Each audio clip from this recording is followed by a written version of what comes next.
Hi, I'm Cheryl from Tiny Modernist. Today we're going to learn how to make a scissor fob, which is a decoration that can hang on your scissors. You can see the finished one here. So the first thing we're going to do is make the cording using your embroidery floss. So pull off the entire strand. I'm making mine about 8 inches. So 8 inches times 4. And I'm going to add a little bit of extra just to be on the safe side. We'll just snip that. Great, so you're going to put your two ends together, and we're just going to take some Scotch tape. We'll just tape it at the top here. I'm going to take a pencil and put it through the loop end. We're using what's called the telephone method. If anyone remembers a rotary phone, you're going to twist it around while you're holding the thread lightly until you get to the point when it's going to start to curl up on itself. So fold it in half and then you just let go.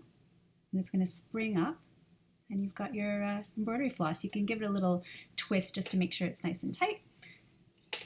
And that's that. So you can put that aside. So take the pencil out and just set it aside for now. And we're going to work on the fob itself. So the first thing is to press the edges back along the back stitching that you've previously done on both pieces, the front and back. So I've done the front already. Now I'm just going to fold the edges to the back, and at the corners you can snip them a little bit, or you can fold them in and then fold them down and just finger press it. There, good. Now we're going to stitch the front and back pieces together using a ladder stitch, which is what I'll show you here. You can also use a whip stitch, whichever you prefer. So starting at one corner, and then you just begin stitching. So you're going to put your needle through one side and then the other, one stitch at a time, and pull it through, and then come back the other way. Okay, see if I can get a close-up for you. Through 2 stitches, and then pull it through, and back again. And you're just going to continue this way all the way across the edge.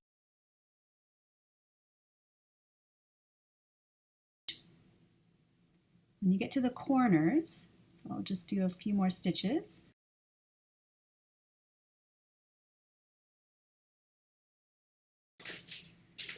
We'll do the ladder stitch. And in the corner, we're just going to make sure that it's nice and flat. Put the edges of the seam allowance in. We're going to take just a couple extra stitches in the corner to give it a bit of extra stability. And I like the decorative look actually of a couple extra stitches in the corner.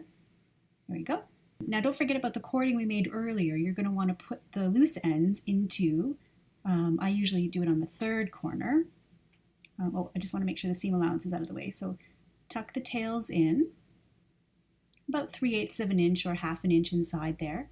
And then I'm going to take some stitches through the fabric of the fob and also through the embroidery floss cording, a little bit on one side and then a few on the other, just to make sure it's tight.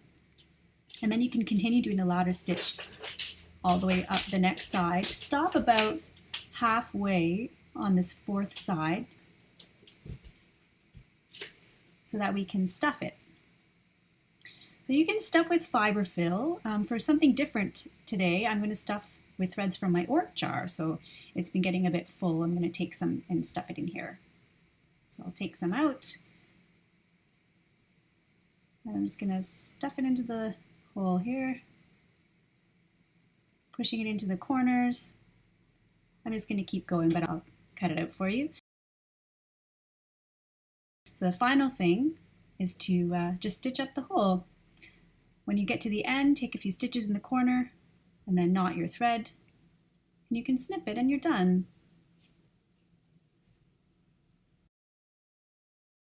Great, there it is. So now you can attach it to your scissors. So we're going to take the loop, put it through one of the holes of the scissors, and then just feed it through. And you're done. Great. Thanks for watching.